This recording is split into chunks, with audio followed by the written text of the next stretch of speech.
han hecho una introducción con el doctor Raimundo sobre anestesiología. Como verán, esta es una especialidad que está, digamos, dentro de las áreas quirúrgicas, pero que en su contenido, digamos, tiene mucho de las áreas médicas, en el sentido de que nosotros como anestesiólogos debemos tocar o debemos evaluar a diferentes pacientes, ¿no? En cuanto a edades, sexo, diferentes condiciones de salud que van a ser sometidos a una intervención quirúrgica, ¿no? Igualmente, la patología quirúrgica es también variada, ¿no? O sea, va desde procedimientos superficiales, como pueden ser cirugías de pared, ¿no? Como las hernias, tal vez cirugías de incluso de piel, ¿no? Injertos, hasta cirugías complejas, como pudiera ser pues cirugías de trasplantes, ¿no? Entonces, digamos que nos movemos en todo este rango de patologías, pero la importancia de que ustedes lleven este curso dentro del curso de cirugía 1 es darles una introducción a qué es lo importante que el médico general debe saber, digamos, de la especialidad para poder eh, llevar al paciente quirúrgico en las mejores condiciones, ¿no? Llevarlo a este acto médico anestésico quirúrgico en su mejor momento, ¿no?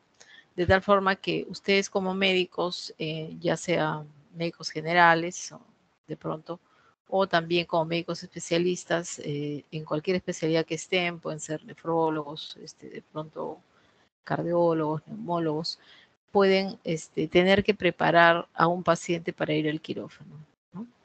Entonces, la parte más importante es que ustedes se concentren en la evaluación preoperatoria del paciente, o sea, cómo evaluar un paciente desde el punto de vista de la anestesia y desde el punto de vista de la cirugía que se le va a hacer. El otro punto importante es conocer algunas drogas que nosotros usamos y cuáles son sus mecanismos de acción o las interacciones que pudieran tener con otros fármacos o con algunos momentos de la cirugía. Y finalmente el tema de la reanimación cardiopulmonar cerebral y la vía aérea, ¿no? Que son, digamos, contenidos que, si bien es cierto, de pronto para la promoción 2019 lo han llevado en un curso previo, en nuestra currícula de la promoción 2003 lo tenemos como un seminario, ¿no? Es ideal, digamos, que ustedes hagan un taller en el cual se haga la parte práctica y teórica, pero nunca podemos hacer un taller mientras no conocemos, digamos, la parte teórica, ¿no? Es fundamental que ustedes dominen la parte teórica para saber qué hacer en el momento de la práctica, ¿no? Entonces, esa es una parte que les pido que se concentren bastante, que es en el tema de la reanimación cardiopulmonar cerebral, tanto de los niños, gestantes y adultos, debido a que nosotros los anestesiólogos somos los especialistas en este manejo y digamos que podemos darle más claramente, debido a la experiencia que tenemos, qué hacer en cada momento, ¿no? Sobre todo en el perioperatorio del paciente, ¿no? Entonces, prácticamente el que ustedes digamos, familiaricen con las drogas que usamos en la anestesia y las drogas usadas en la RCP es uno de los objetivos que los trae a este curso, ¿no? Porque en sí, digamos, ya las técnicas propias solamente se les va a demostrar como para que ustedes vean, bueno, el bagaje de técnicas que hay, ¿no? Bueno, si vamos a empezar esta clase de anestésicos endovenoso, hablando primeramente de los hipnóticos. Entonces, este es un tema que ustedes ya lo conocen porque han llevado el curso de farmacología y han podido conocer diferentes hipnóticos, pero para recordarles que los que se usan en anestesia los hemos dividido en dos grupos, los barbitúricos y los no barbitúricos, ¿no? Dentro de los barbitúricos, a pesar que cada vez se usa menos el tiopental sódico, no ha dejado de tener, digamos, vigencia en algunos casos especiales en los cuales está indicado, ¿no? Y del grupo de los no barbitúricos, actualmente usamos más el propofol, la ketamina, y el etomidato, que también se usa en diferentes lugares del mundo, a pesar de que nosotros no lo tenemos en Perú, pero bueno, es una droga excelente que ustedes deben saber que existe y cuáles son sus indicaciones. En cuanto a los barbitúricos, vamos a hablar solamente de tiopental sódico, como decíamos, que este es un hipnótico considerado inductor por excelencia, ¿no? Como el doctor les había explicado, existen dos fases de la anestesia, tres fases, perdón. La fase de inducción es aquella fase desde que el momento el paciente está despierto hasta el momento en que está dormido, suficiente para ser intubado, ¿no? Para colocarle un tubo endotraqueal. Y la fase de mantenimiento viene después, una vez que el paciente ha sido intubado, se puede proceder, digamos, ya con el acto quirúrgico, y en esta fase de mantenimiento el paciente tiene pues una ya sea inhalación o infusión de drogas que le van a permitir estar en este estado anestésico para evitar que sienta dolor, para que pueda moverse y también sobre todo anular la conciencia, ¿no? Entonces, la anestesia, desde el punto de vista de la anestesia general, pues es un procedimiento en el cual el objetivo nuestro es conseguir que el paciente no tenga recuerdo del evento anestésico quirúrgico. Entonces, el paciente debe entrar a cierto grado de hipnosis. El otro objetivo es la analgesia, ¿no? Dado que la cirugía es un procedimiento cruento y por lo tanto, si ya es un dolor que de todas maneras puede variar de intensidad, pero que es una agresión al paciente, entonces debemos garantizar que tenga analgesia. Y el tercer objetivo es la relajación muscular, ¿no? No todas las cirugías requieren relajación muscular, pero digamos que un gran porcentaje de ellas permiten que el paciente en este estado de relajación no solamente pueda, digamos, tolerar el tubo endotraqueal y dejar la ventilación mecánica que, que transcurra, digamos, sin ningún problema, sino además le va a permitir al cirujano también tener un campo operatorio más tranquilo, en el cual pueda, digamos, hacer sus maniobras sin tener, digamos, movimientos o contracciones musculares, ¿no? Entonces, desde este punto de vista, hoy día nos vamos a encargar de estos anestésicos generales endovenosos, o sea que podemos administrarlo a través de un vaso periférico y conseguir que el paciente llegue a conseguir un estado de hipnosis y de analgesia, ¿no?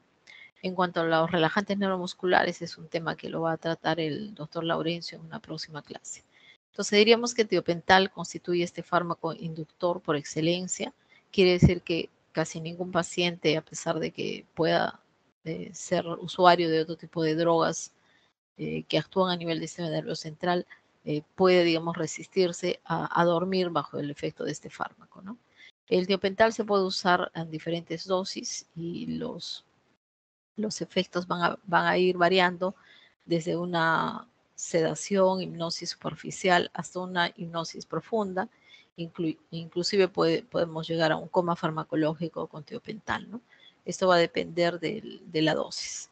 Desde el punto de vista químico, sabemos que este es un fármaco que es muy alcalino y por lo tanto tiene una alcalinidad, perdón, que va entre un 10 a un 11%, y esto hace que no se deba mezclar con otros fármacos, ¿no? Porque si no se produce un precipitado en la jeringa. Entonces debe ser usado independientemente y bastante diluido. La presentación del fármaco viene de 1 gramo, debe ser diluido este gramo en 40 cc para tener una solución de 25 miligramos por cc, ¿no? En esta dilución se debe administrar por una vía periférica. Y la administración debe ser lenta, dado que es un fármaco que produce depresión respiratoria y depresión cardiovascular, entonces debe usarse lentamente por una vía periférica. De otro lado, este pH le confiere bastante irritación sobre las íntimas de los vasos, de tal forma que puede producir flebitis o dolor a la administración. Es necesario a veces usar una vena de mayor calibre o usarlo bastante lento y diluido para evitar, digamos, este efecto. Desde el punto de vista farmacocinético, bueno, ustedes pueden recordar ya de sus estudios de farmacología, nosotros se Doctor, reconoce, digamos, ¿sí? una consulta. Los chicos y yo vemos la diapositiva cortada. ¿Ah, sí? Sí, por Ah, ejemplo, perdón. al lado izquierdo se ve desde la C rápido, 5 minutos, y en la imagen de la piel se ve la mitad, B3, Ah, C. Sí, el resto, pero les había preguntado si se ve de la pantalla completa y me dijeron que sí. A ver, un ratito vamos a mirar. sí, cuando estaba pequeño, Aquí está. sí, parecía que sí en la primera diapositiva, pero ahora que está ocupando la imagen o el texto más hacia los Ahí, lados, ahí la ven mejor. Está igual. no, yo lo veo, ¿Sí? es sobre todo los lados, los lados. Sí. A ver, vamos a ver de nuevo de compartir.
Ahí la pueden ver mejor.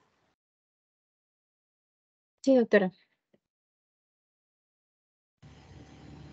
Sí, doctora, se ve mejor. A ver si lo amplía, por favor. Ahí quizá.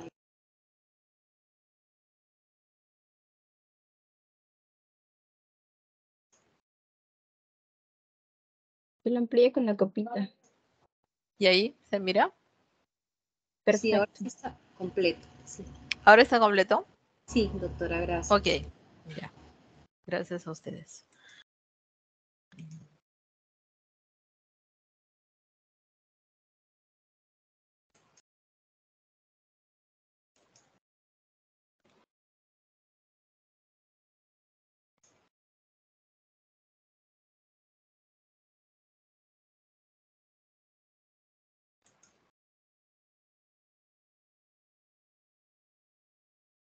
Bueno, entonces les estaba presentando este modelo farmacocinético que ustedes conocen, tricompartamental, ¿no? En el cual se reconocen, como decíamos, tres compartimientos.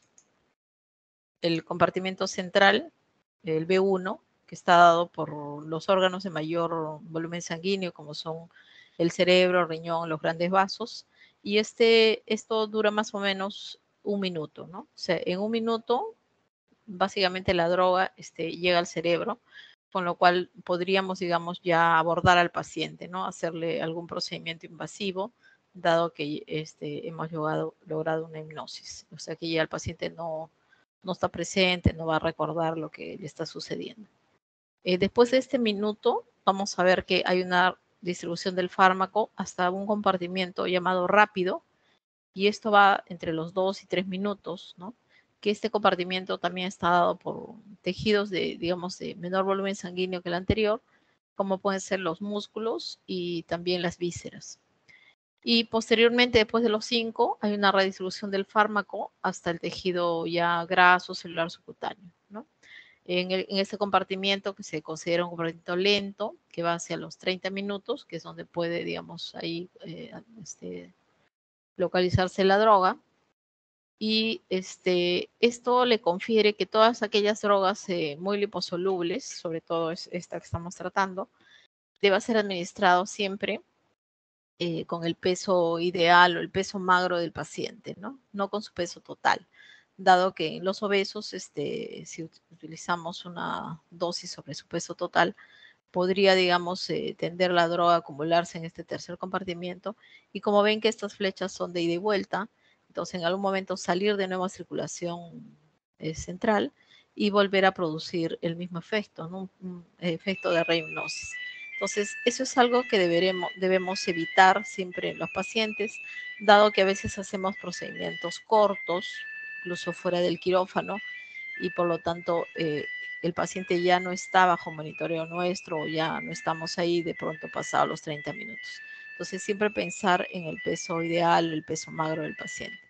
El tiopental en sí es una droga que se va a metabolizar bastante rápido, bastante lento, perdón, 10 a 15% por hora, es su metabolismo a nivel hepático, ¿no? Y su excreción es a nivel renal, y los metabolitos activos a nivel renal se pueden encontrar incluso 7 días después de la cirugía, ¿no? Entonces, tiopental es una droga que solo debe usarse en cirugía, digamos, de larga estancia, ¿no? O sea, que el paciente que se opera y va a quedar todavía hospitalizado más allá de 3, 5 días. El mecanismo de acción. En realidad se ha visto que tiopental sódico, al igual que otros sedantes, otros anticonvulsivantes, son drogas que actuarían a nivel de la sustancia reticular activadora ascendente, pero básicamente sobre el receptor GABA, ¿no? Como sabemos, este receptor GABA se ha dado en llamarle sedante convulsivo, justamente por su relación con interactuando con estas drogas, ¿no? Y se ve que a nivel de la subunidad alfa 2 podría provocar un ingreso de los iones cloro, ¿no? Bloqueando así la propagación del impulso nervioso, ¿no?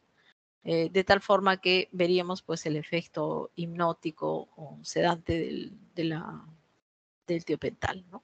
Al lado izquierdo ustedes pueden ver, digamos, la molécula en su forma tridimensional, y al lado derecho pues es una gráfica de cómo estaría este receptor, digamos, a nivel de la membrana celular, y con sus diferentes subunidades sobre las cuales actúan también otros fármacos como las benzodiazepinas y algunos esteroides.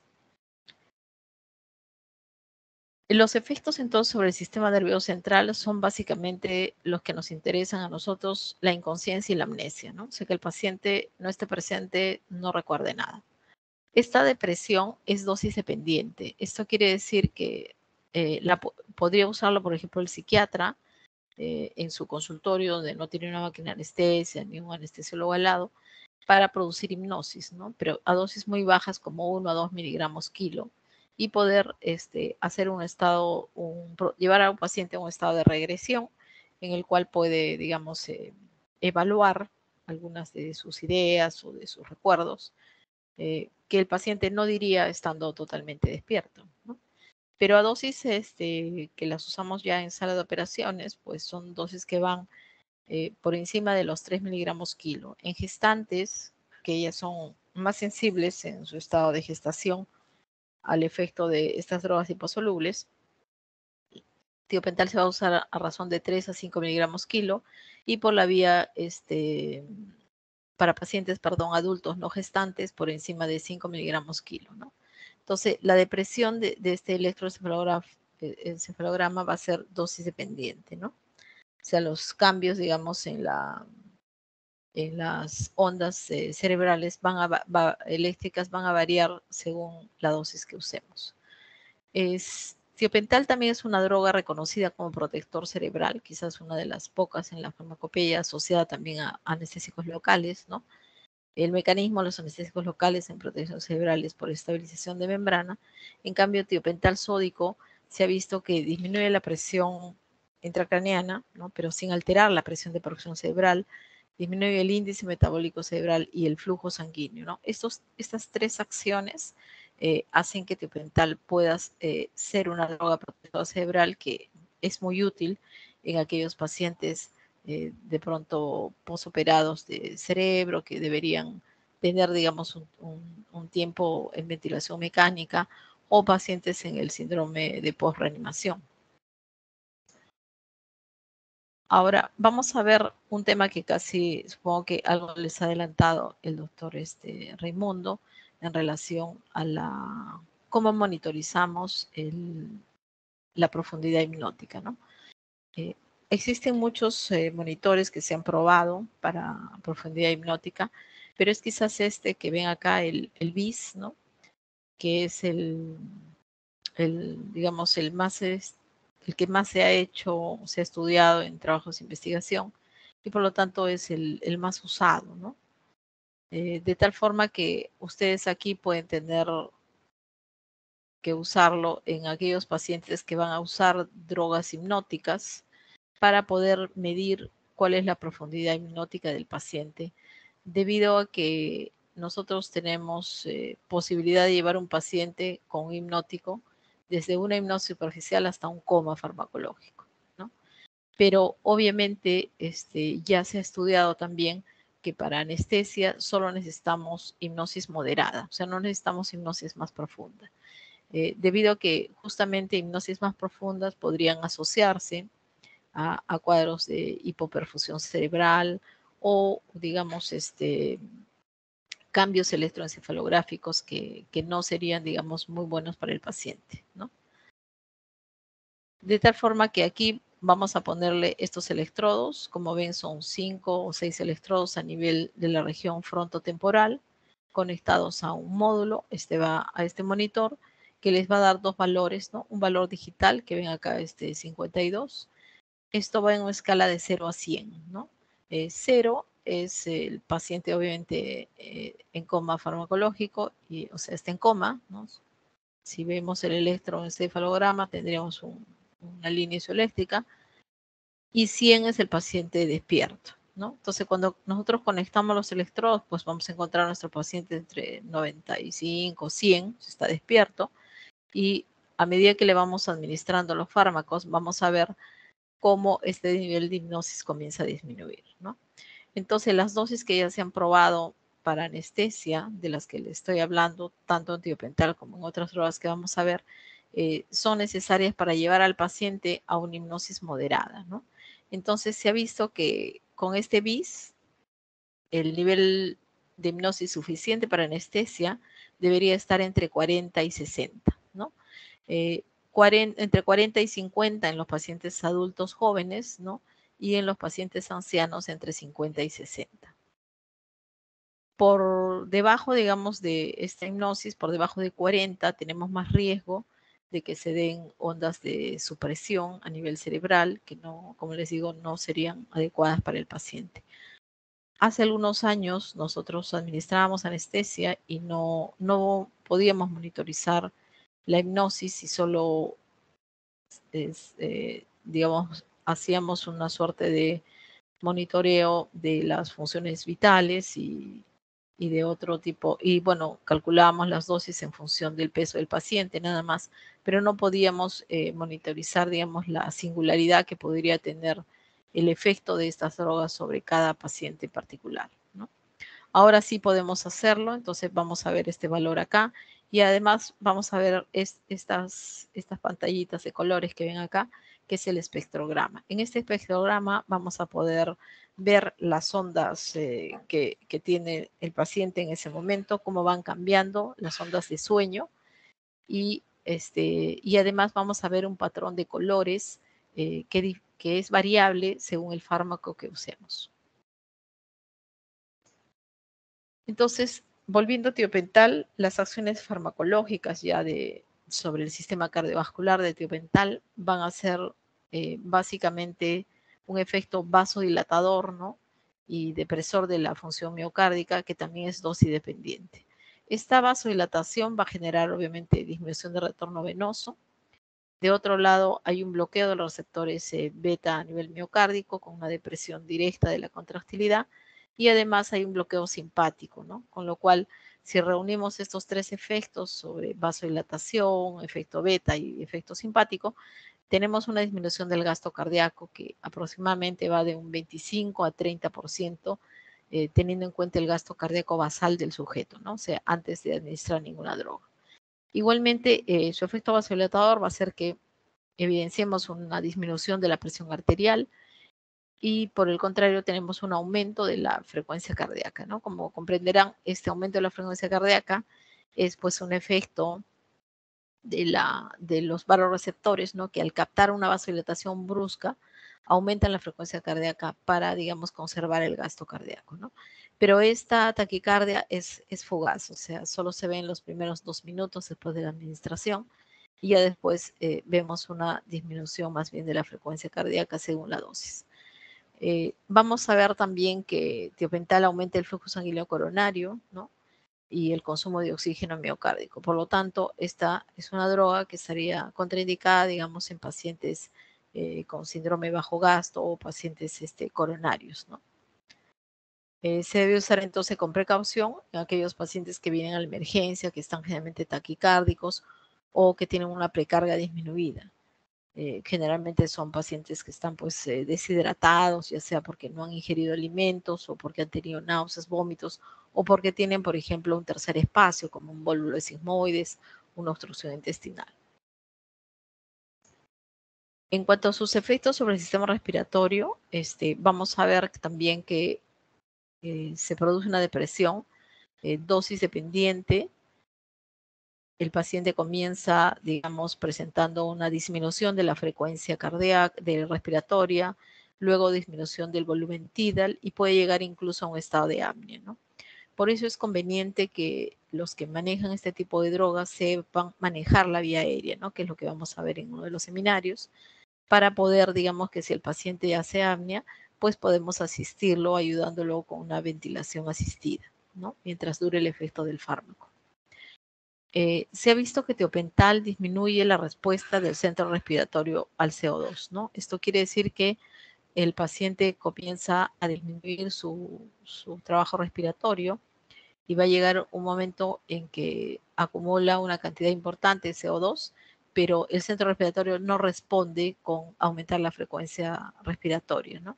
De tal forma que cuando el paciente está bajo efecto de esta droga, pues tenemos que estar nosotros dispuestos y preparados para manejar su vía aérea, ¿no? Para poder oxigenarlo.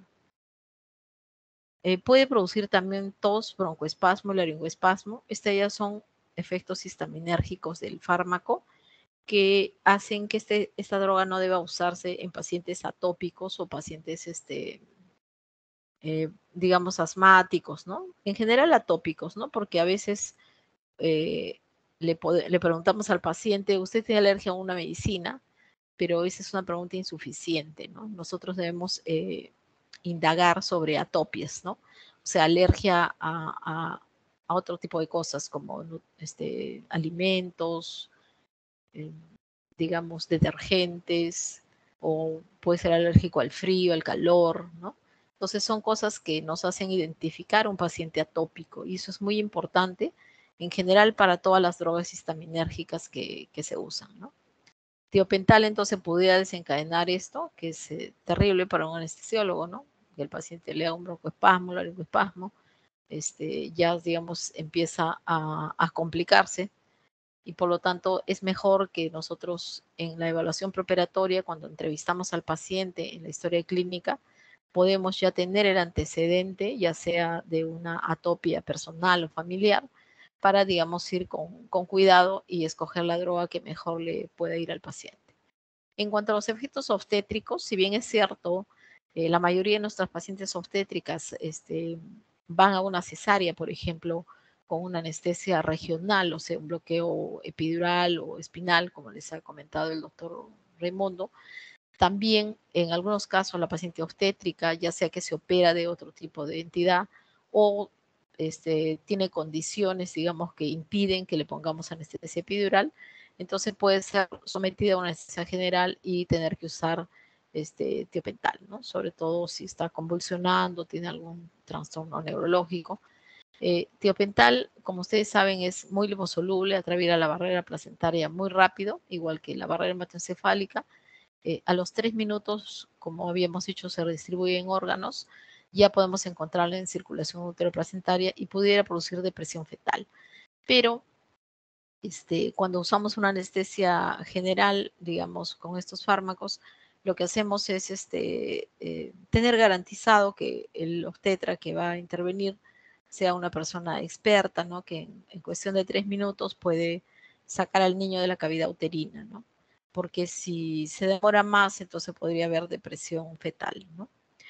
Pero en algunos casos, a pesar de que el cirujano es muy diestro, pudiera presentarse un caso difícil, como una paciente cesárea anterior 2, 3 veces, que tiene muchas adherencias, incluso adheridos a veces intestino, vejiga.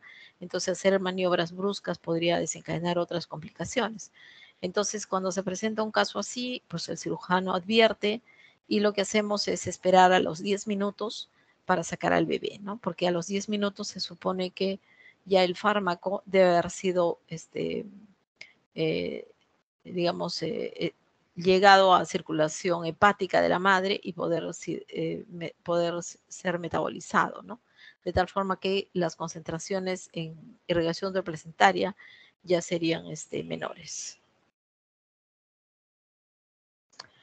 En cuanto a los usos clínicos de este fármaco, ¿cuándo lo vamos a usar? En la inducción de la anestesia, o sea, para dormir a un paciente. Hemos dicho para poder intubarlo, hacerle un procedimiento. Se puede usar también el complemento de bloqueo regional o en anestesias de corta duración, ¿no? Por ejemplo, hacemos un bloqueo de plexo braquial o plexo femoral para un paciente que se opera de una cirugía de traumato y bueno, queremos que no esté presente, entonces lo dormimos para que esté tranquilo y no esté escuchando los comentarios o los sonidos, el monitoreo que hay en el quirófano, ¿no? También es un excelente anticonvulsivante, ¿no? En realidad, aquellos pacientes que vienen convulsionando a la emergencia deberían recibir una una dosis de tiopental y con esto podríamos abolir, digamos, esta actividad eléctrica normal, ¿no? La mayoría de veces no lo usan, usan benzodiazepinas los emergenciólogos, porque a veces tienen el temor, digamos, a que el paciente pueda hacer depresión respiratoria y no poder manejar la vía aérea, ¿no? De tal forma que es muy bueno como anticonvulsivante, debiera usarse con mayor frecuencia, pero en manos especializadas.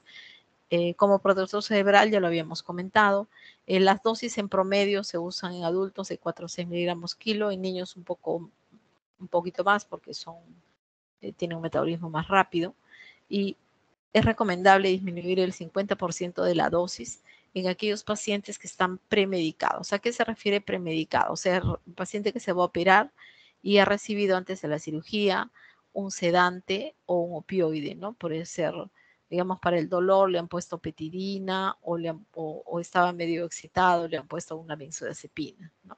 Entonces, ese paciente premedicado va a necesitar menos dosis de este fármaco. En cuanto a los pacientes ancianos, igualmente, pero en ellos el problema es que obviamente los ancianos tienen a veces menos proteínas plasmáticas, ¿no? Entonces su tiempo de distribución también es distinto. Y en aquellos pacientes con estado físico comprometido, esto se refiere a pacientes, digamos, que tienen patologías crónicas o que están desnutridos, ¿no? Los desnutridos severos, digamos, estarían en este estado, ¿no? Que tienen falla de algún órgano. En cuanto a las complicaciones, vamos a encontrar que tiopental va a producir reacciones anafilactoides que van desde la urticaria, el edema facial y el broncoespasmo, ¿no? Como ya habíamos dicho, el broncoespasmo es un tema, digamos, que pone en jaque al anestesiólogo porque el paciente pudiera hacer un espasmo severo y a veces muchos de los pacientes no revierte el broncoespasmo y pudieran hacer un paro cardiorrespiratorio, ¿no? Dolor a la inyección y flebitis, habíamos dicho que es por el pH del fármaco, que se va a dar lento, diluido, y de preferencia por un vaso de buen calibre. Necrosis tisular si se usa de forma intraarterial, ¿no?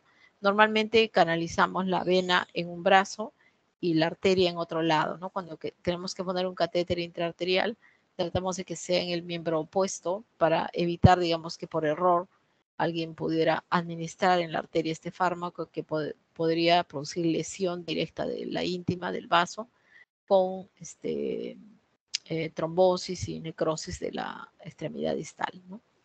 En cuanto a las contraindicaciones, se contraindica en cualquier tipo de porfiria por su metabolismo a nivel hepático.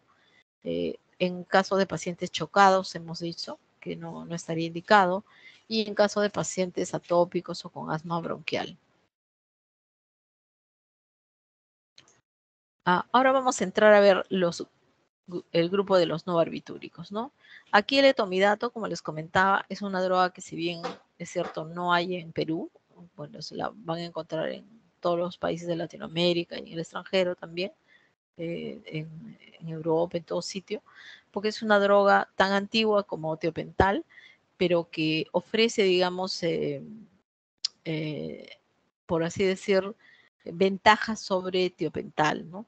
Debido a que produce menos cambios hemodinámicos, que son considerados mínimos, una depresión respiratoria también mínima, un tiempo de recuperación más rápida, o sea, en 7 minutos el paciente ya puede ser despertado, y una cosa fundamental es que no libera histamina, entonces los efectos indeseables sobre la vía respiratoria o sobre rash son de hecho mucho menores, ¿no? Es igualmente altamente liposoluble, o sea que al minuto también lo vamos a encontrar en cerebro y podemos ya abordar al paciente.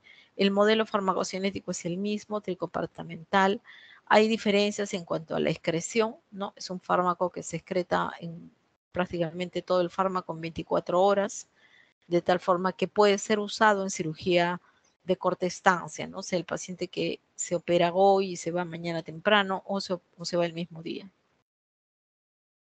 En cuanto a las acciones farmacológicas, sus efectos sobre el sistema nervioso central, también va a producir hipnosis, o sea, va a actuar sobre estos receptores GABA, pero a diferencia de tiopental, no altera la respuesta al CO2, o sea que el paciente puede, si acumula mucho CO2 por depresión respiratoria, él puede compensar, digamos, aumentando la frecuencia respiratoria.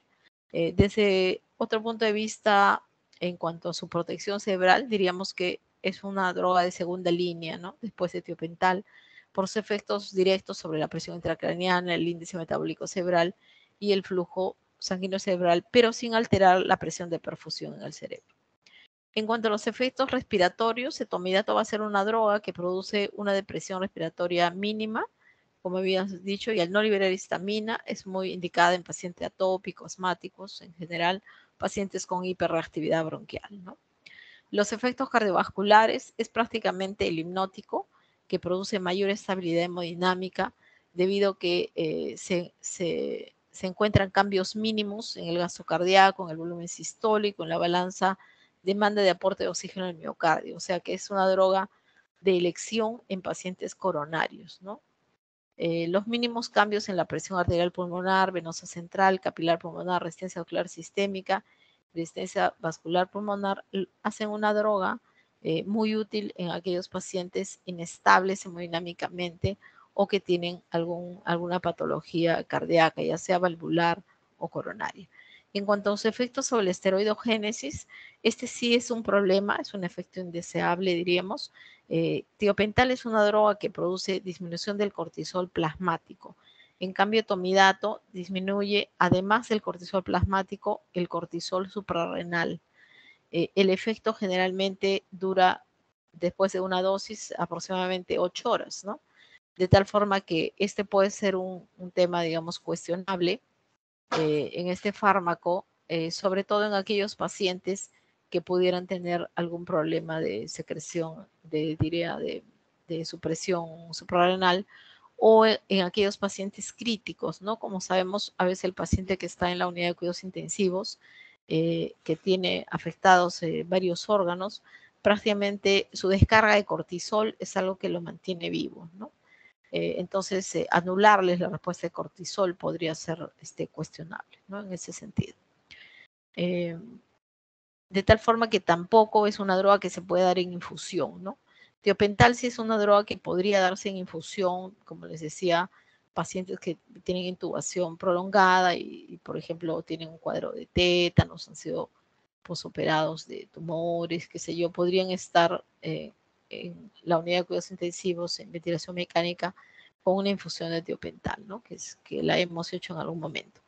Pero etomidato no debería ir en infusión, ¿no? Porque hemos dicho por este efecto sobre la esteroidogénesis debe usarse un bolo único solamente para intubar, para inducir la anestesia y punto. O sea, no se debe repetir.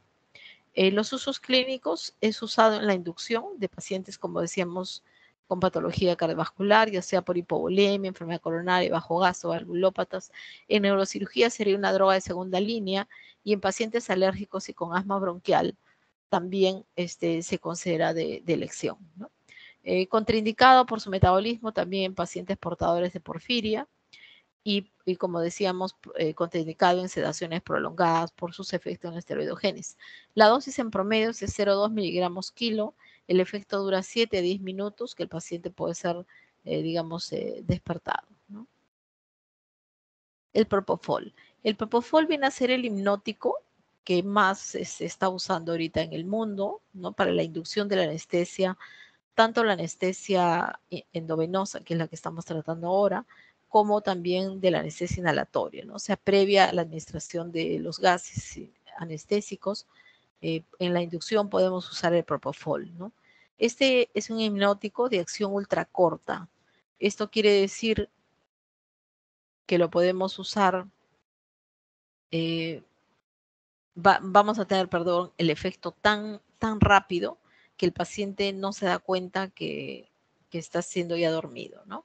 Esto, aunque pareciera no importante, sí resulta bastante placentero, tanto para el paciente como para el anestesiólogo, ¿no? Recuerden que todo individuo que va pues a una consulta con el médico y después le dicen, bueno, usted tiene que pasar con el cirujano, y el cirujano le advierte que su problema médico es un problema quirúrgico, o sea que la forma de solucionarlo es con una cirugía, pues el paciente ya inmediatamente entra en un estado de estrés, ¿no?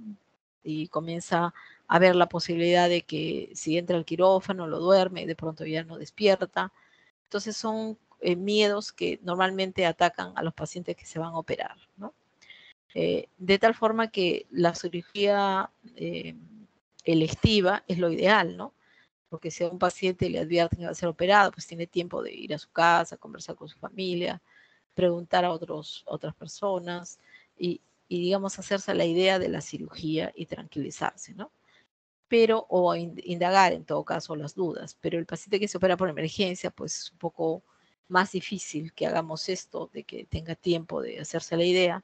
Entonces, Propofol es una droga que la fase de inducción, que con otras drogas dura 1 minuto, acá dura 20 segundos, de tal forma que el paciente cuando despierta, en la unidad de recuperación, muchas veces pregunta, doctor o señorita, le dice a la enfermera, ¿a qué hora me van a pasar al quirófano? ¿A qué hora me van a operar? O sea, su sueño ha sido tan rápido que no se ha dado cuenta que ya estaba empezando la cirugía, ¿no?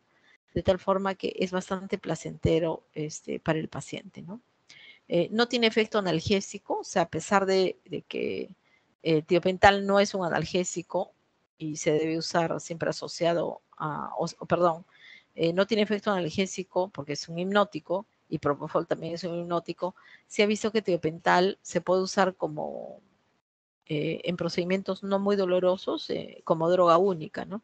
En cambio, propofol es un hipnótico que no tiene nada de efecto analgésico, debe usarse siempre asociado para tener la analgesia a drogas derivados de los opioides, ¿no? Como pueden ser el fentanilo, remifentanilo, morfina, según sea la patología que estamos tratando.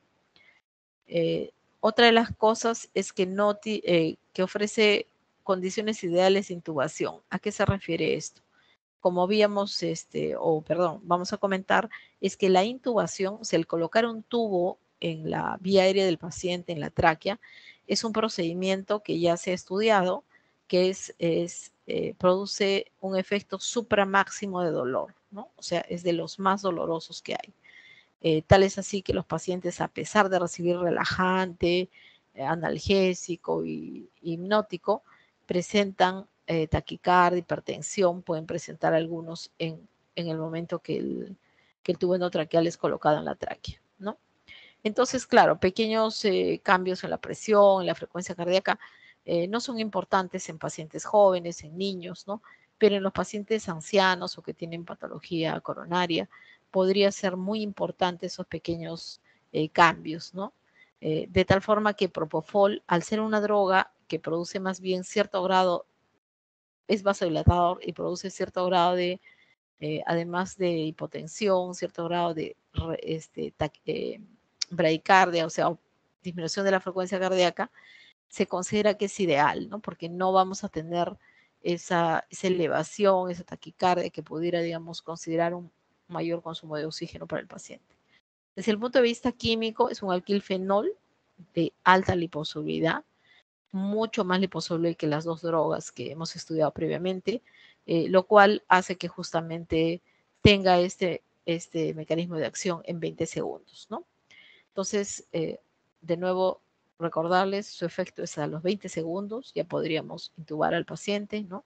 El modelo farmacocinético es el mismo, tricompartamental, pero encontramos algunos cambios en la distribución, metabolismo y eliminación del fármaco, que es bastante rápida. El 98% del fármaco se une a proteínas plasmáticas y tiene un aclaramiento plasmático, es decir, que este fármaco se une a proteínas plasmáticas y se metaboliza en plasma por colinesterasas plasmáticas, de tal forma que no tiene una fase, un paso hepático, por así decir, y por lo tanto nosotros colocamos el fármaco y en el lapso de unos 10 minutos el paciente ya podría despertar, ¿no? Si usamos en bolo único. Entonces, como se ve que esta droga pues tiene metabolismo en plasma, se comenzaron a hacer estudios y dijeron cómo la podemos usar para toda la cirugía, ¿no? O sea, que nos dure durante toda la cirugía en una técnica que es la que estamos estudiando ahora, que son las técnicas endovenosas, ¿no?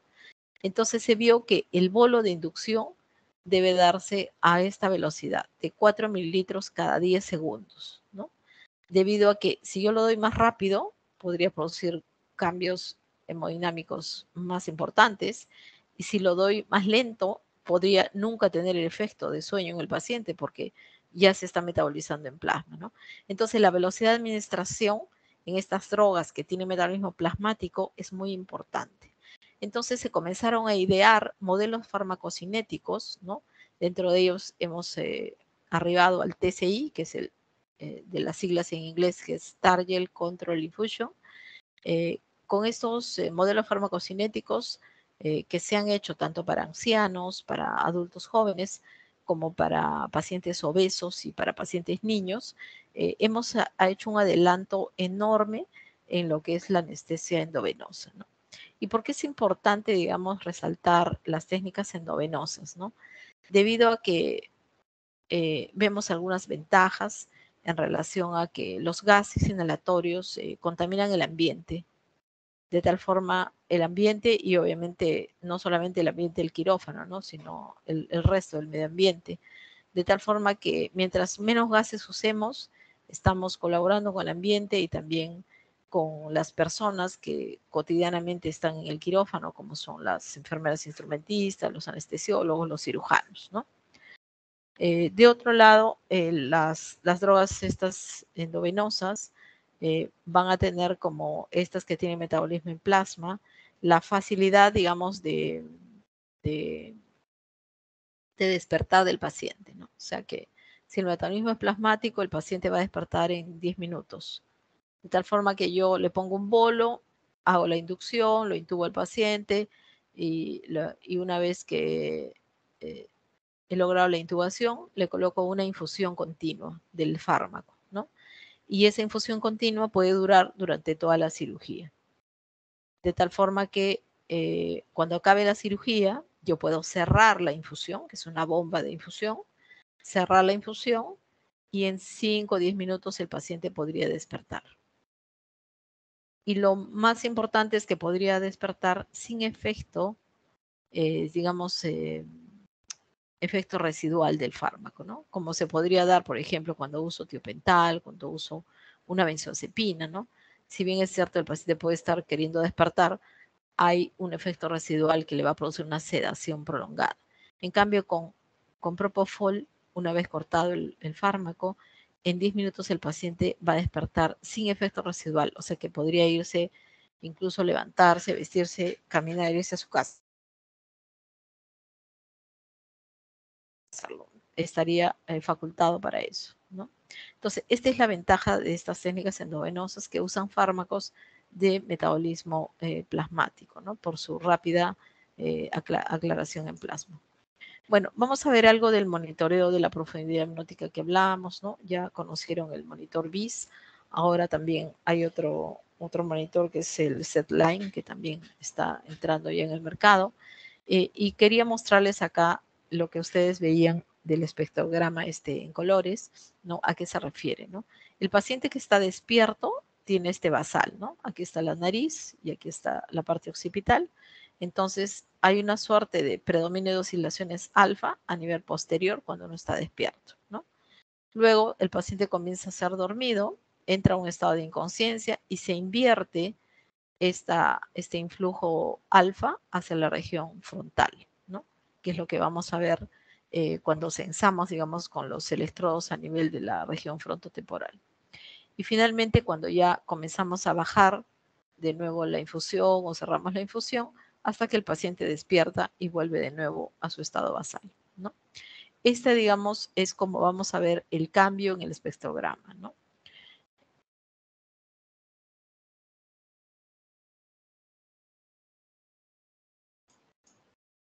Bueno, aquí un poco para ver las ondas que nosotros, de las que estamos hablando, ¿no? Cuando el paciente está despierto, con ojos abiertos, tenemos oscilaciones beta y oscilaciones gamma que tienen este trazado. Luego, cuando el paciente tiene una excitación paradójica, que puede ser cuando empezamos a hacer la inducción, sobre todo con gases inhalatorios, vamos a ver un predominio de oscilaciones beta, ¿no? Cuando el paciente está sedado, vemos una combinación de partes alfa y partes beta. Y cuando el paciente entra en inconsciencia, en ese estado de hipnosis moderada de la que hablamos, vamos a ver unas ondas ya más lentas, que son básicamente oscilaciones alfa, ¿no? Que es de las que hablamos, el influjo hacia la región frontal de oscilaciones alfa, ¿no? Y, y esto es lo que vamos a ver durante todo el acto, digamos, quirúrgico. Pero si nosotros pusiéramos una dosis más importante del hipnótico, podríamos ver esta parte que son el bar suppression, que son las ondas de supresión, o sea, momentos en los cuales no hay ondas, ¿no? Esto puede ser peligroso en cuanto al tema de los problemas que podríamos tener después del despertar, ¿no? Sobre todo en pacientes ancianos, ¿no? De tal forma que los extremos de la vida son los que tenemos que cuidar más, porque los niños, sobre todo los menores de 5 años, se ha visto que ellos no debieran ser sometidos a anestesia general, ¿no? Ni con inhalatorios, ni con ninguna droga endovenosa, ¿no? Todas las benzodiazepinas, propofol, tiopental, ketamina, todas en realidad pueden producir, digamos, problemas a nivel de ese cerebro que está en plena maduración, ¿no? De tal forma que las cirugías, siempre y cuando puedan ser postergadas, o sea, hasta después de los 5 años, es lo recomendable, ¿no? Porque generalmente los niños se someten a anestesia general, ¿no? Porque no tolerarían estar despiertos o medianamente despiertos.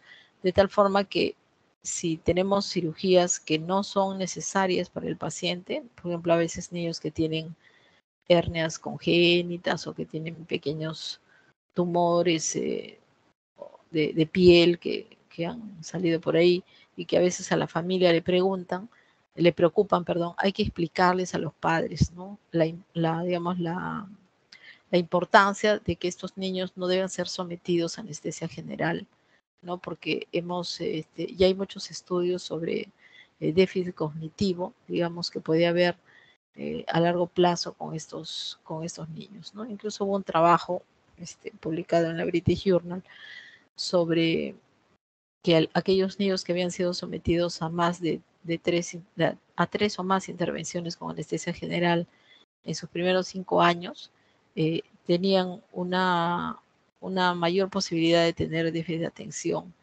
posteriormente, ¿no? Versus, obviamente, la población general que no había sido sometida a ninguna intervención.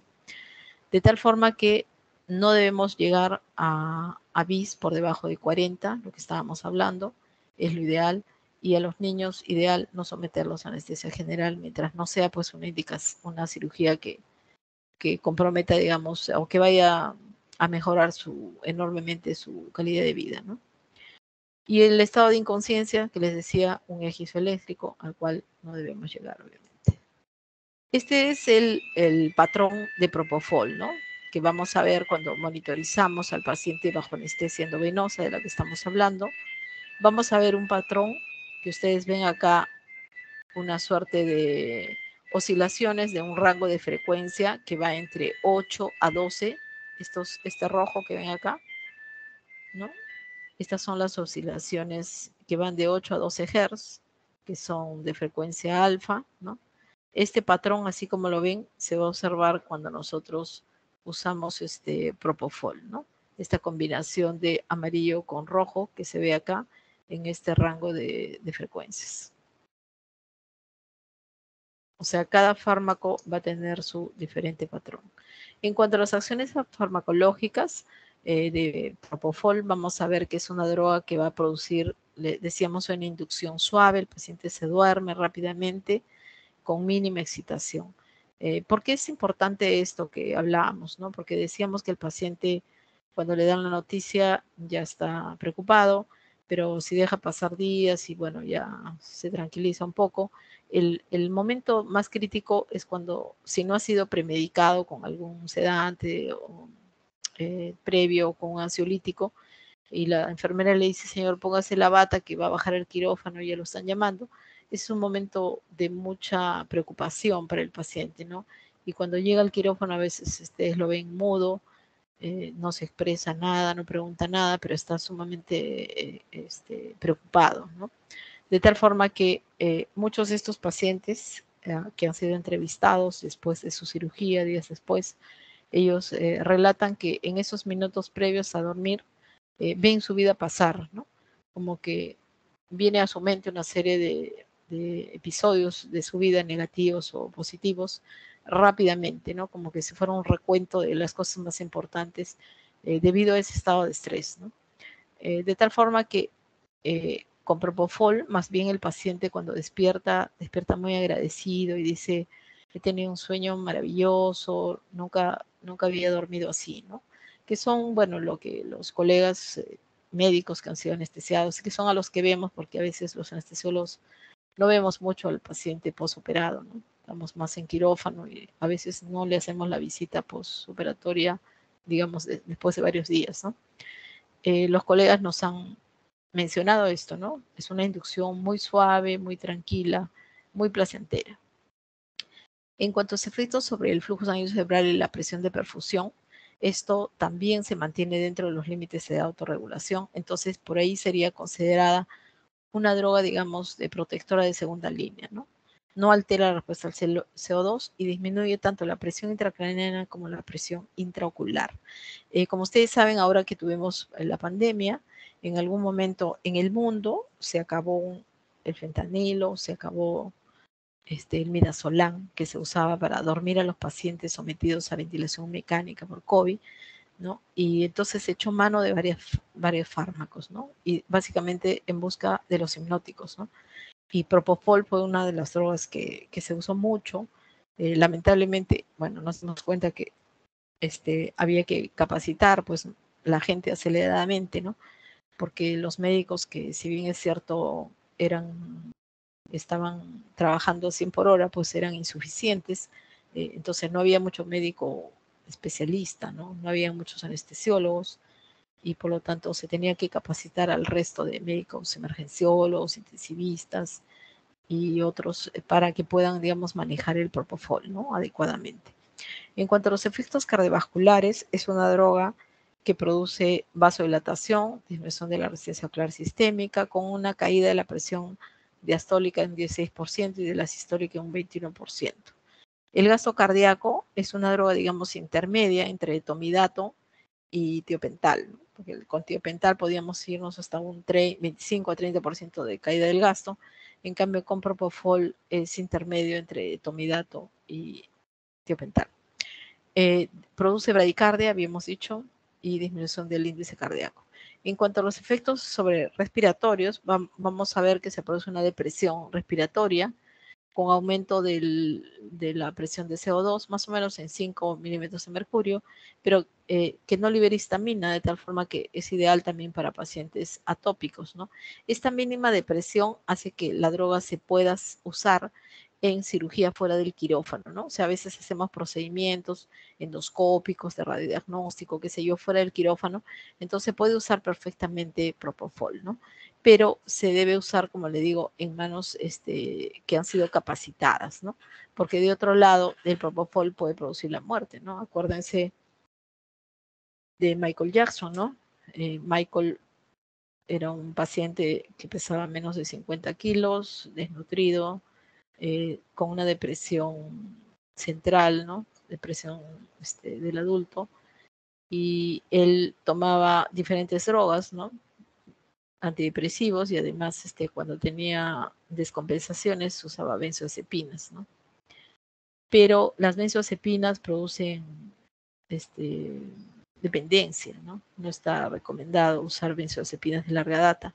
Entonces, algunos de los psiquiatras, pues, pacientes que no van bien con los antidepresivos, pues, asocian para que puedan dormir los hipnóticos, ¿no? Entonces, en algún momento, yo supongo que Michael ha probado el propofol y obviamente le ha parecido maravilloso, de tal forma que cuando estaba descompensado, el cardiólogo que era su médico de cabecera, pues le administró propofol, pero seguramente que no estaba muy capacitado, encima que este era un paciente seguro con proteínas bajas, de tal forma que se produjo una depresión respiratoria, el paciente entró en parada respiratoria y desde su mansión hasta la llegada a un centro, digamos, de atención hospitalaria, obviamente llegó ya fallecido, ¿no?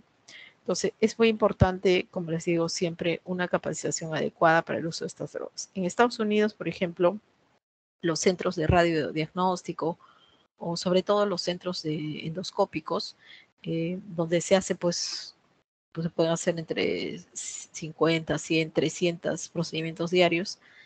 Obviamente son varias salas de procedimientos y entonces a veces hay anestesiólogos, pero también hay a veces enfermeras anestesistas que son las que ayudan, digamos, o son supervisadas por los anestesiólogos, pero que les hacen una capacitación y una acreditación en el manejo de estas drogas cada 2 años, ¿no? Para poder, digamos, confiarles de que estos pacientes que obviamente son ambulatorios y están fuera del quirófano no vayan a tener un desenlace fatal. En cuanto a los usos clínicos, se va a usar en la inducción de la anestesia, o sea, para dormir e intubar al paciente, y en el mantenimiento que hemos dicho hasta que acabe la cirugía, ¿no? La mayor ventaja es la rápida recuperación, o sea, el paciente se va a despertar a los 10 minutos sin efecto residual. Tal es así que cuando hacemos endoscopías al paciente le ponemos una dosis, le hacen endoscopía y luego se levanta y se va tranquilo caminando a pagar sus cuentas, a ver sus temas administrativos en el hospital.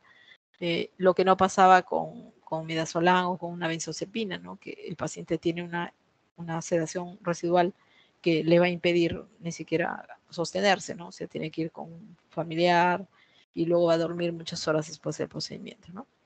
Es el agente de elección en cirugía de corta estancia, cirugía ambulatoria, como hemos dicho, incluso fuera del quirófano.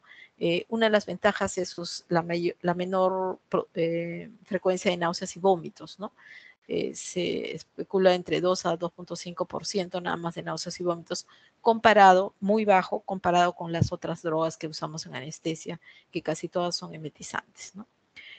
Se usa para la sedación prolongada en la UCI, ya lo habíamos visto ahora en la época de COVID, útil en neurocirugía también. ¿Por qué? Porque a veces se opera un paciente, ya sea de un aneurisma o de un tumor, qué sé yo, y el neurocirujano que ha recomendado que lo mantengan en la UCI, en ventilación mecánica,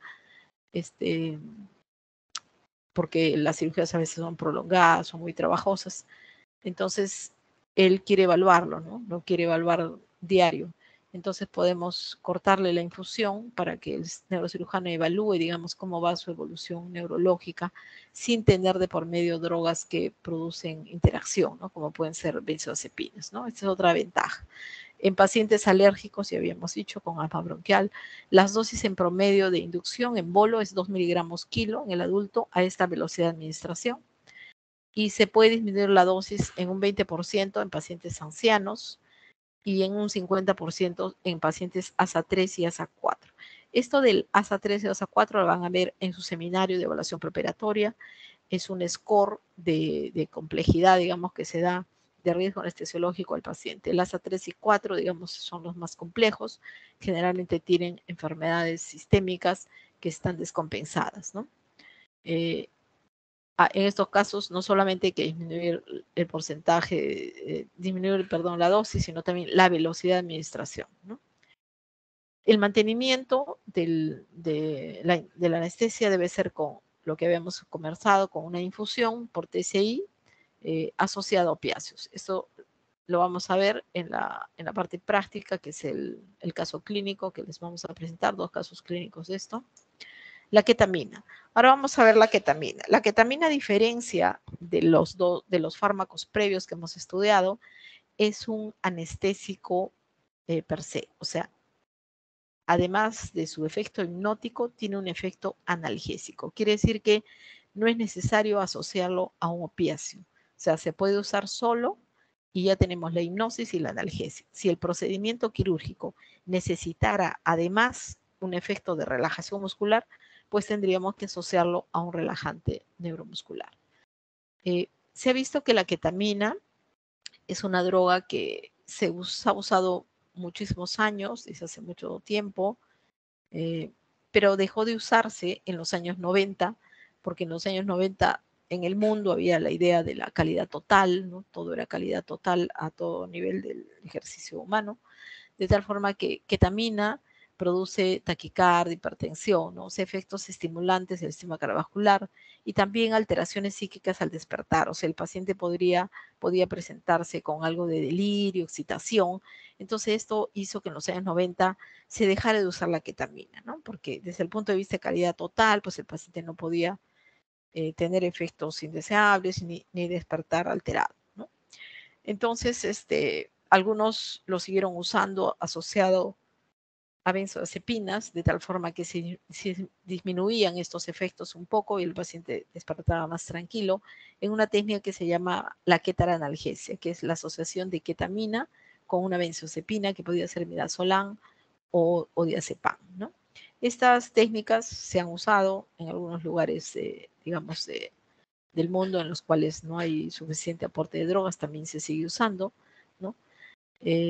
Pero en los últimos años la ketamina ha vuelto a usarse ya como un coadyuvante de la anestesia a dosis menores, o sea, asociado a otros fármacos, como pudiera ser una técnica endovenosa con propofol y fentanilo, remifentanilo, asociarle además pequeñas dosis de ketamina, porque se le ha reconocido un efecto sobre la probable disminución del dolor crónico, ¿no? Ustedes saben que un paciente que se opera, si bien es cierto, todos esperamos un dolor agudo de la cirugía, ¿no? Efecto del trauma quirúrgico, algunos de ellos pueden evolucionar a dolores crónicos, ¿no? Sobre todo se ha visto asociado a cirugía de mama, a cirugía de tórax, ¿no? De tal forma que la ketamina se le ha reconocido un lugar, digamos, en el campo de la analgesia en el dolor crónico. Bueno, la ketamina racémica en general tiene 2 estereoisómeros, ¿no? La ketamina R, perdón, aquí hay un error en el signo que es positiva, y la ketamina S, que es la parte levógira. Se ha visto que ambas estereoisómeros tienen diferente afinidad de unión por el receptor NMDA. Como ustedes saben, el receptor NMDA es un receptor que está asociado, digamos, a la transmisión del dolor, ¿no? A la analgesia, de tal forma que se ha visto que la ketamina S tiene 4 veces mayor afinidad por ese receptor NMDA y por lo tanto podría ser un mejor inductor del sueño y de la analgesia que la ketamina R, ¿no? Tal es así que ahora en el mundo ya se han sintetizado la ketamina S y es como se vende, ¿no? Nosotros en el país todavía tenemos la forma racémica, pero bueno, Chile, Colombia, Brasil ya tiene la ketamina S, que es muy, muy útil. La ketamina S entonces tendría menos efectos deseables, estos cardiovasculares, de delirio que estamos comentando. El mecanismo de acción, ¿cuál es? La ketamina va a bloquear ese receptor NMDA, ¿no? Y al bloquear el receptor va a bloquear la actividad de glutamato, ¿no? Como ustedes saben, glutamato es el neurotransmisor excitatorio más abundante que hay en el sistema nervioso central, y por lo tanto, al bloquearse este efecto de glutamato excitatorio, se produciría un estado hipnótico, amnésico, ¿no? El paciente no recuerda, analgésico y además psicomimético que hablamos, ¿no? De un poco de delirio, excitación. Pero en los últimos años se vio que también la ketamina, a pesar que a dosis terapéuticas podría producir, está contraindicada, perdón, en el síndrome de hipertensión endocraniana, ¿no? Porque aumenta la presión intracraniana, sí en aquellos pacientes que no tuvieran este factor de hipertensión endocraniana, se le ha descrito un efecto neuroprotector, ¿no? Este efecto neuroprotector,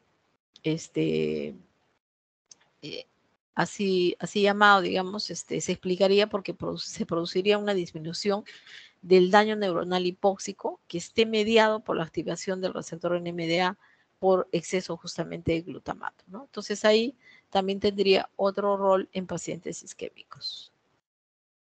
Aquí para que vean un poco el efecto de, o cómo sería el mecanismo de acción de la ketamina sobre este receptor NMDA, bloqueando, digamos, el efecto de glutamato y produciendo todos los efectos que hemos señalado. Ahora, en los últimos años, después del año, diríamos, 90, me parece, los pacientes usuarios, digamos, de mórficos por tener de fondo una patología de dolor crónico neoplásico, ¿no? Que tenían larga sobrevida, como son los pacientes con cáncer de próstata o cáncer de mama, eran pacientes que iniciaban, digamos, su dolor, ya sea por expansión, digamos, del cáncer a nivel de fascias, a nivel visceral, o sus metástasis a nivel de huesos, ¿no? Entonces el paciente cuando comienza a sentir dolor, pues significa que ya está en esta fase, digamos, de metástasis, en estadio 4, y va a comenzar a tener un dolor cada vez mayor, ¿no? De tal forma que el oncólogo o el médico de la unidad de dolor le comienza a administrar morfina, ¿no? Y cada vez necesitan más morfina, ¿no? Obviamente en ellos no tenemos el criterio de que estos pacientes puedan hacerse farmacodependientes, porque en realidad si el paciente tiene dolor, la morfina la va a usar y en ellos no se produce dependencia, ¿no? Pero llega un momento que el paciente puede usar dosis tan altas como 250 miligramos diarios de morfina, ¿no? Es una dosis bastante alta, y porque el dolor es importante, ¿no? Porque despierta en la noche por el dolor, llora, no permite conciliar el sueño, pero también tiene efectos indeseables de los opiáceos, ¿no? Está muy estreñido, náuseas, vómitos, sedación, ¿no? Entonces esto hace que ya este paciente, visto desde el punto de vista de calidad de vida, no es lo más adecuado para él, ¿no? Porque se quiere que el paciente con cáncer avanzado pues se interrelacione, ¿no? Con su familia, en su núcleo más cercano, con los amigos, y se quiere que esté sin dolor, pero despierto, ¿no? Entonces, las dosis de morfina muy altas pues le van a impedir tener esta calidad de vida. Y al contrario, desarrolla un fenómeno que se llama tolerancia a mórficos. Quiere decir que por más que le aumentemos, ya el paciente sigue sintiendo dolor, ¿no? Entonces decimos, hemos llegado a un estado de tolerancia a mórficos, hay que retirarlos, ¿no? A pesar de rotación de un opioide a otro, seguimos en ese tema. Entonces, ¿qué queda? Cambiarle el fármaco, ¿no? Otra familia. Entonces, la ketamina se usó en este sentido. se dijo, si este paciente ha desarrollado tolerancia a mórficos, pues tenemos la posibilidad de darle otra droga, como la ketamina, que es una droga que le va a producir analgesia y además cierto grado de euforia, ¿no? De felicidad. Y qué mejor que este paciente que está en sus últimos días, con dolor importante, pues esté contento, ¿no? Y se le comenzó a dar dosis de ketamina. Entonces estos pacientes con tolerancia a mórficos, se retiraban los mórficos, se daba ketamina, esta ketamina se podía dar 15, 30 días y después se podía volver a su dosis inicial de morfina. Quiere decir que el fenómeno de tolerancia a mórficos había desaparecido y el paciente podía de nuevo utilizar morfina a dosis, digamos, casi iniciales, ¿no? Ahí es que se vio que realmente los receptores opiáceos también interactuaban con la ketamina, ¿no?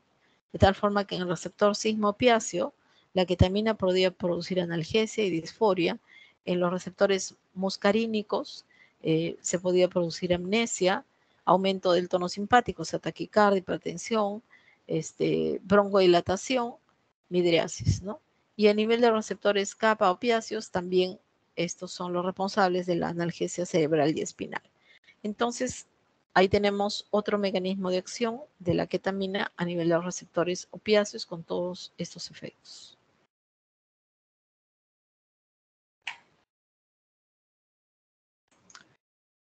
Bueno, es algo de lo mismo, ¿no? De lo que hablábamos, que altas dosis de ketamina se podrían asociar a estos receptores opiáceos, ¿no? Receptores sigma, sobre todo, y mu, y que esto podría estar indicado en aquellos pacientes con posibilidades de tolerancia a opiáceos.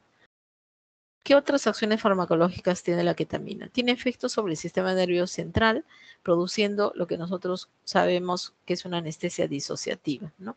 ¿Por qué la llamamos así disociativa? Cuando nosotros tenemos un paciente con un estímulo doloroso, por ejemplo, se está caminando por la calle y pasa una bicicleta encima del pie, entonces tiene un trauma del pie, entonces sabemos que el estímulo doloroso va a viajar de esa extremidad por el haz espinotalámico contralateral, por el asta posterior del medio espinal y luego por el haz espinotalámico contralateral hacia el tálamo del otro lado, ¿verdad? Entonces, hasta ahí el sistema nervioso identifica la sensación, que hay una sensación, entonces por lo tanto el paciente puede retirar, digamos, la zona traumatizada, en este caso el pie, pero para que el individuo perciba la sensación de dolor como una sensación desagradable, tenemos las conexiones tálamo-corticales, ¿no? Entonces, la ketamina justamente actúa a este nivel, disocia el tálamo de la corteza, o sea, bloquea esta conexión tálamo-cortical, de tal forma que el individuo bajo efecto de ketamina puede identificar la noxa, ¿no? O sea, por ejemplo, si está siendo, digamos, agredido en la mano, en el pie, puede retirar, pero no la identifica como algo doloroso, ¿no? Y eso lo hemos probado porque una vez que el paciente despierta, pues le decimos si le duele o le ha dolido, ¿no? Si le está doliendo esa zona y pues no recuerda nada ni tampoco le está doliendo, ¿no? Entonces, este efecto de la ketamina, que produce una anestesia disociativa, está pues asociado a ese estado de inconsciencia, amnesia y analgesia, ¿no? Que son los tres efectos propios de la ketamina que nos hacen que esta droga sea muy útil para anestesiar a un paciente que va a ser sometido a una cirugía.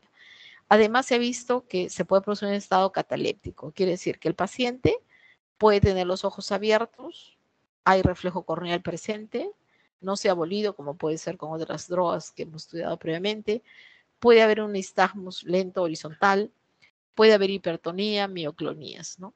O sea, este estado cataléptico es propio de la ketamina. Entonces, a veces si alguien está mirando y no sabe que el paciente está recibiendo ketamina, puede pensar que el paciente está con dolor, ¿no? Porque dice, mira, se mueven sus músculos, tiene reflejo corneal, tiene los ojos abiertos.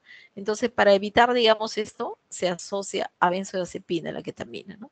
Con la benzodiazepina el paciente ya puede sedarse y por lo tanto cerrar sus ojos, disminuye el tono del músculo y además incluso puede disminuir el delirio y el despertar, ¿no? Otro de los efectos es dilatación pupilar moderada, lagrimeo, salivación, que también se pueden disminuir un poco, sobre todo el lagrimeo, la salivación, administrando un anticialogo como la atropina, ¿no? O puede ser el glicopirrolato, ¿no? Que también se asocia previo a la benzodiazepina, se pone glicopirrolato, atropina, luego la benzodiazepina y luego la ketamina, ¿no? Tenemos un paciente dormido, tranquilo, que no tiene salivación, ¿no? Otro de los efectos de la ketamina es la vasodilatación cerebral y aumento de la presión intracraniana, que por lo tanto decíamos que estaría contraindicado en estas patologías, y las reacciones al despertar, ¿no? Que como ven, el rango es muy amplio, 5 a 30%, que van desde alteraciones del estado de ánimo, algunos lloran, otros se ríen, tienen percepciones de la imagen corporal, algunos dicen que estaban gritando porque sentían que eran unos, no sé, unos leones, o tienen alucinaciones visuales, auditivas, sueños, delirios. Todas estas cosas se pueden presentar en el paciente al despertar de la anestesia, ¿no? Pero la forma de disminuir, hemos dicho, administrarle una benzodiazepina. Pero sobre todo se dan en pacientes adultos, ¿no? Que ya tienen algunas experiencias negativas. En los niños podemos usar la ketamina sola y generalmente no vemos ninguna reacción al despertar importante, ¿no? Excepto que, bueno, pudiera ser un niño traumatizado que tiene algún problema.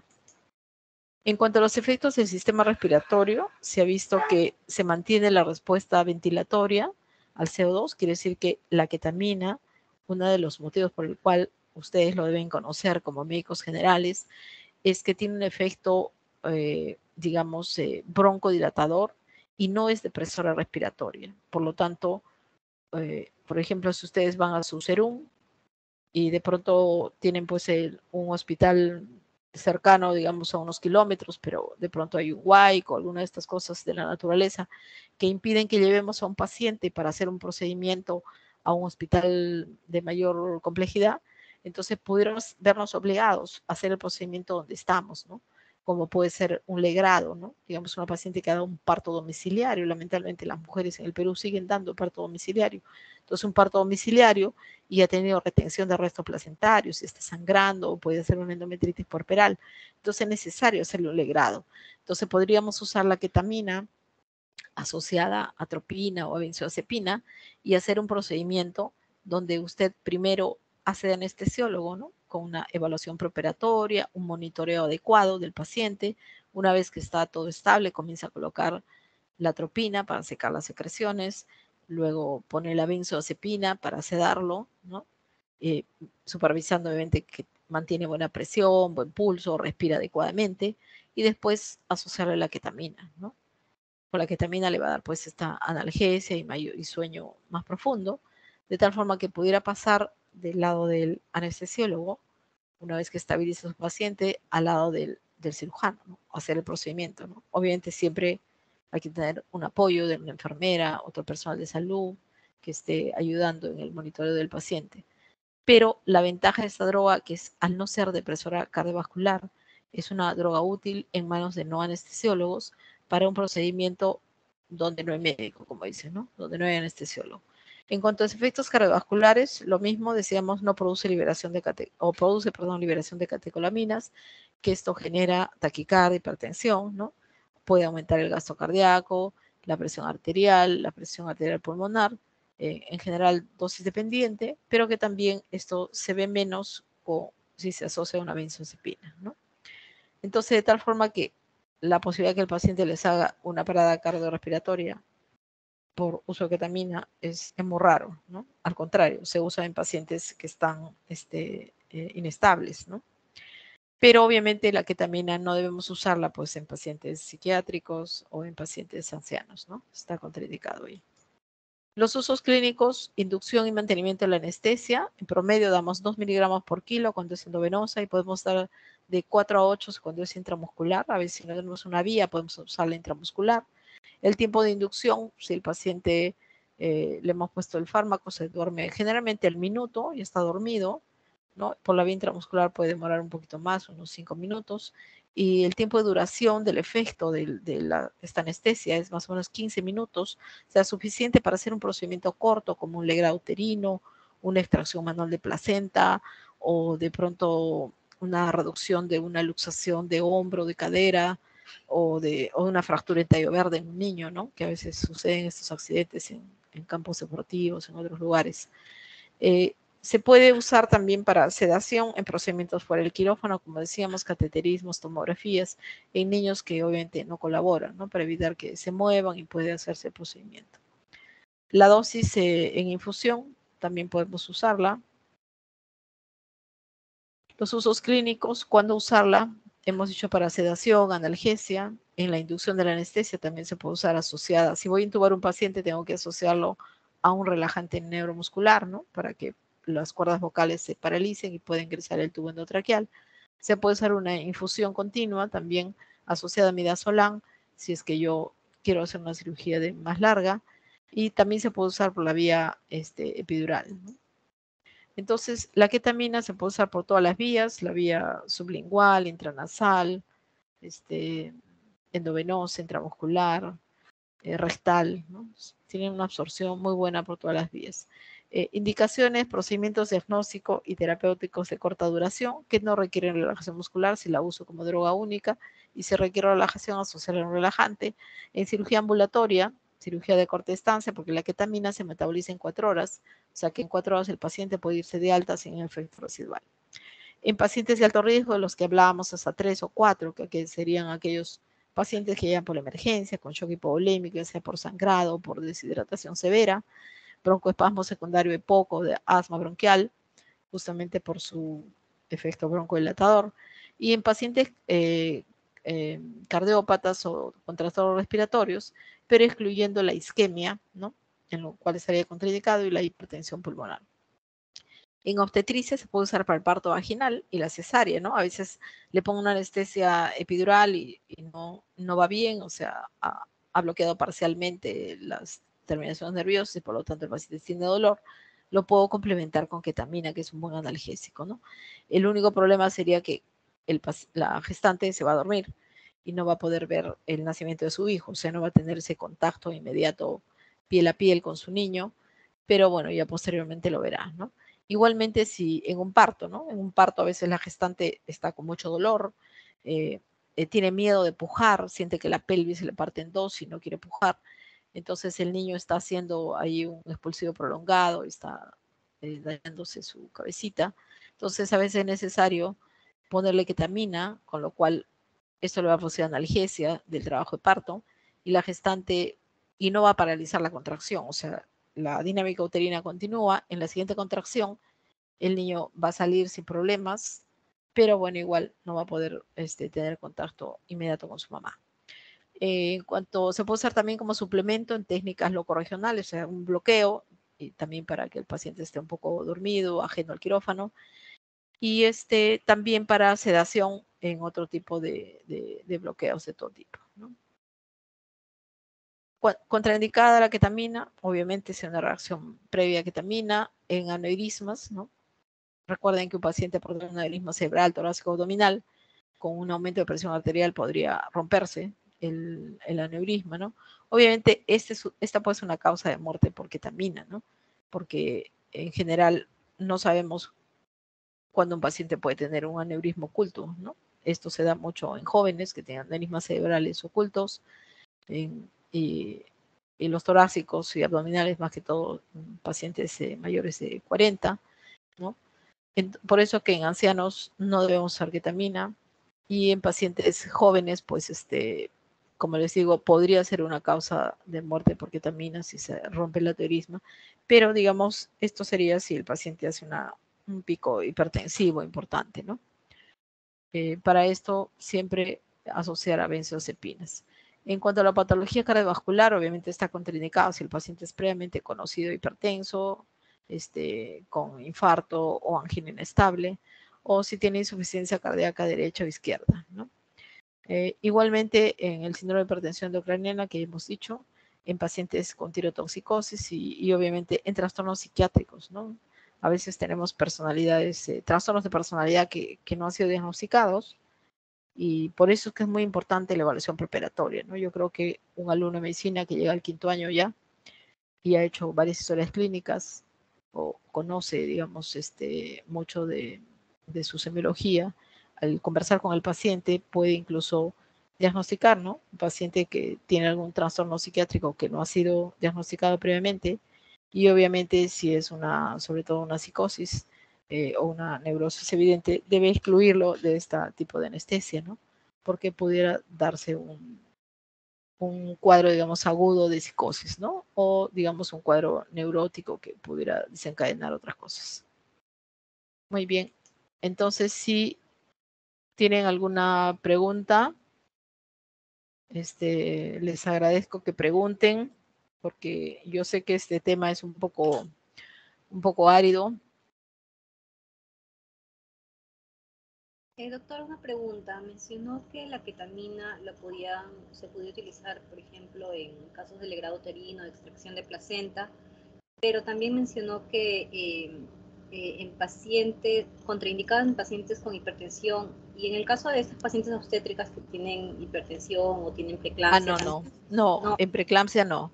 No está indicado en preeclampsia o en pacientes con desprendimiento prematuro de placenta, ¿no? En ellos no está indicado.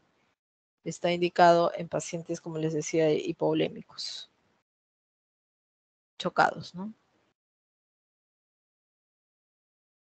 O sea, ustedes tienen que tener algo presente, que todas las drogas que usamos en anestesia, la mayoría son vasodilatadoras. Entonces, al producirse un estado de vasodilatación, el paciente se va a hipotensar. Entonces, si el paciente ya viene hipotenso, ya sea porque ha sangrado, porque está deshidratado, por lo que sea, obviamente colocarle una droga en la inducción podría desencadenar que el paciente haga un paro en la inducción, ¿no? Entonces, la ketamina es una de las drogas que puede ayudarles en una eventualidad de estas, ¿no? Porque al contrario, ¿no? Produce taquicardia, hipertensión, es vasoconstrictora. Gracias. Muy bien, Denise. ¿Alguna otra pregunta? Mire, pregunten sin ningún problema. Yo pienso que no hay pregunta mala. En realidad, los niños pequeños, menores de 4 años, son los que hacen las preguntas más interesantes, porque ellos no tienen miedo de preguntar. Preguntan, nada más.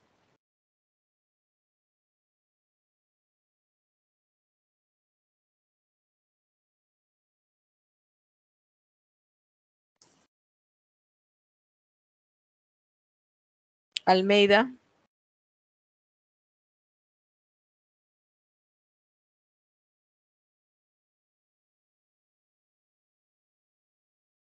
No está, ¿no? ¿Ningún Almeida? Ah, no, Almeida solo hay uno, perdón. Avendaño. ¿Tampoco está? Doctora, hay 2 Avendaños. Sí, Avendaño Galván.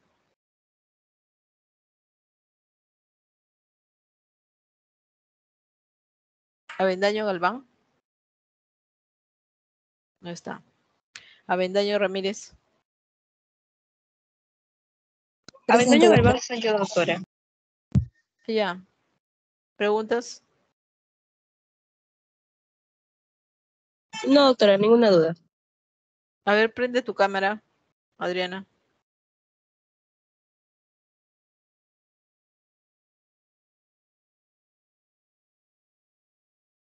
Adriana. Adriana, Sí, doctora. prende tu cámara. Creo que algunos no están en la clase. A ver, prendan su cámara todos, por favor.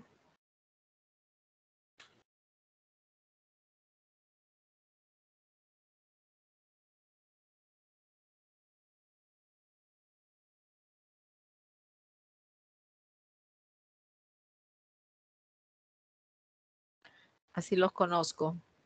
Porque cuando vayan al internado, ahora me estoy encontrando chicos que me dicen, doctora Portilla, y yo digo, "Ay, no lo conocía".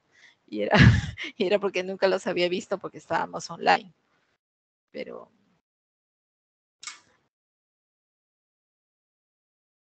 ya les falta poco para el internado, sobre todo a los de la promoción 2003, ¿no? Sus cámaras solo han prendido 3. Los demás están ausentes. Se ve, bueno, yo veo, doctora, 9, 10 cámaras. A ver, sí. A ver, voy a mirar mejor entonces a toda la gente. A ver acá. 11 cámaras hay. Bueno, las están prendiendo. Ujú.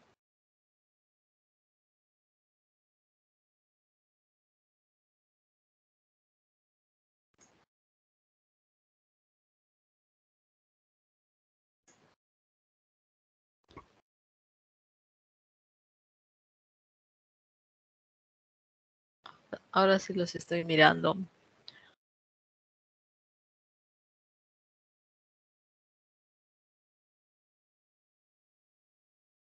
A ver, preguntas, ¿alguna pregunta?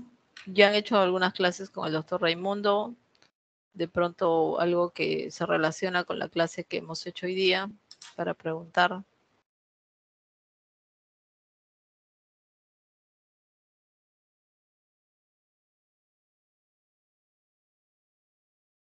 Solo hay 24 cámaras y son 34, ¿no?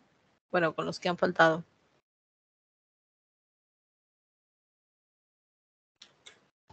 Sí, doctora, somos 34. Pero ahorita solo hay 16.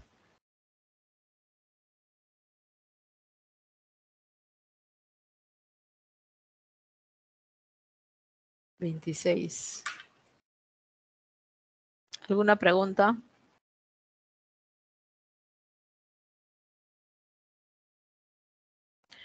Bueno, quería decirles sobre los seminarios.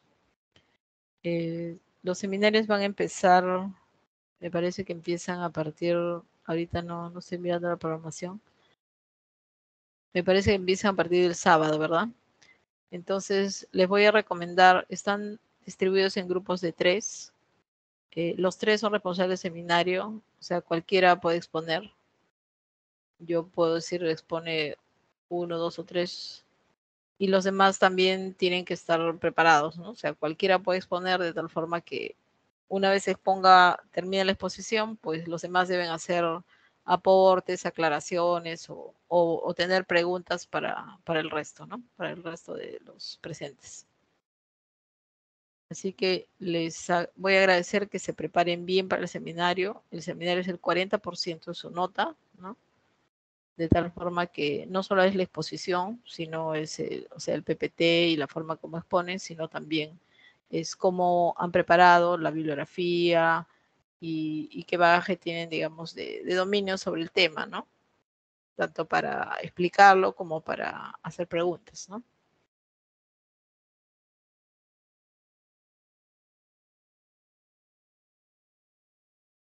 En cuanto a los casos clínicos, los casos clínicos van a ser colgados y algunos de los asistentes se los van a dar ya previamente. Generalmente 48 horas antes para que ustedes lo puedan revisar y puedan llegar a algún diagnóstico o propuestas, comentarios y presentar el caso clínico, ¿no? Y ya el moderador, que es el docente, pues les va a ayudar, digamos, a llegar a las conclusiones y después de esto les va a hacer una evaluación, ¿no? La evaluación es individual, o sea, cada uno va a tener una nota individual del caso clínico, ¿no? Pero para esto se necesita que ustedes hayan revisado el caso clínico y obviamente hayan conseguido bibliografía necesaria, digamos, para soportar este caso, ¿no? ¿Alguna pregunta?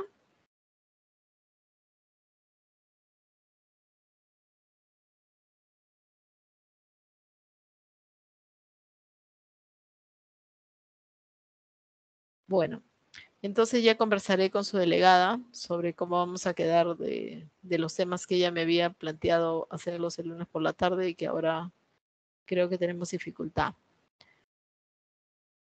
Y digamos, esa clase de técnica no es posible ponerla otro día, otra tarde.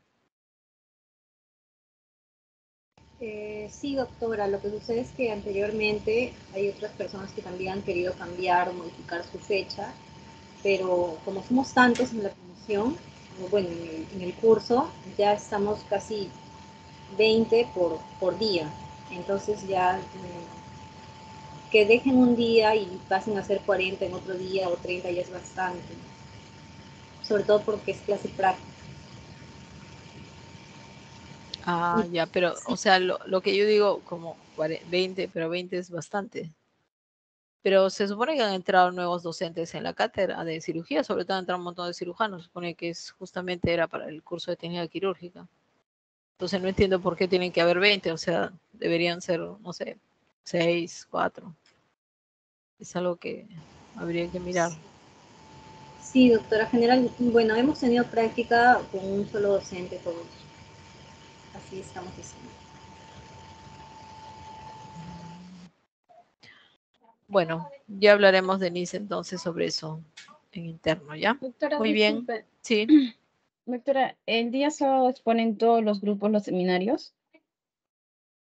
De acuerdo a la programación que está ahí, ¿sí? O sea, los grupos que están programados van a exponer.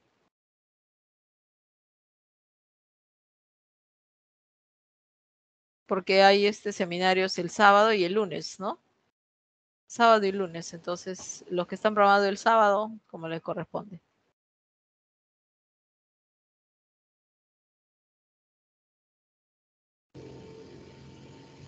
Sí, doctora, muchas gracias. Más bien, otro de mis compañeros no tendrá alguna pregunta, alguna consulta, por favor. Sí, porque Algo, después la están asesinando a la doctora Denise, preguntándole cosas que pueden preguntar ahora. algo que se me esté pasando, por favor, chicos. Mire, lamentablemente yo estoy coordinando con Denise porque, bueno, ella se comunicó primero conmigo. Yo sé que hay una delegada del otro grupo, pero es que no se puede tener dos delegados de un mismo curso. Entonces prefiero hacer la coordinación con una sola persona y ya ustedes ya tienen, supongo, un chat en común y ya pueden llegar a acuerdos. ¿Está bien? Doctora, una consulta. ¿Cuál sería la fecha tentativa de examen? No, la fecha tentativa tiene que ser el último día de clases. ¿Sería el día martes? Porque es que el día martes está un poco... No, el último día de clases de la rotación. La rotación acaba el 6, ¿no? El 4, me dicen, O el doctora. 4. Sí, Ya, sí es el 4. ¿El 4 que cae? Mira, viernes. ahí está, el 4. Sí, lo que pasa es que estoy tratando de coordinar con la delegada del curso, como le indicaba, me dijo que estaba siendo muy estricto el doctor Celada con que termine el 4, pero no nos cuadra. Como usted comprenderá, tenemos esas dificultades de tiempo, tanto como hemos tenido en anestesiología, hemos tenido en las demás rotaciones, y estamos tratando de que todo encaje, ¿no? A Bueno, la nosotros, verdad que a mí siempre me piden eso y yo suelo darles más tiempo, pero a mí después me ahorca el doctor Celada, así que este año quiero quedar en paz. está bien, doctora. Entonces nos comunicamos por interno. Ya, muy bien, que tengan una buena tarde. Doctora, ¿Sí? ¿cuánto tiempo deben durar los seminarios aproximadamente? Ah, ya, los seminarios, la disertación, pues puede estar entre 40 minutos en promedio, ¿no? Y de ahí viene la fase de aportes y preguntas, ¿no? O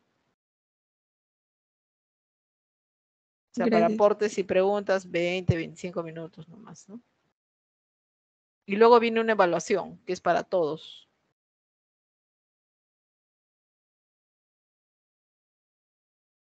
Bueno, muy bien, que tengan buen día. Hasta luego. Buen día, doctora. Hasta luego. Hasta luego, doctora. Gracias. Hasta luego. Hasta luego. Hasta luego, doctora.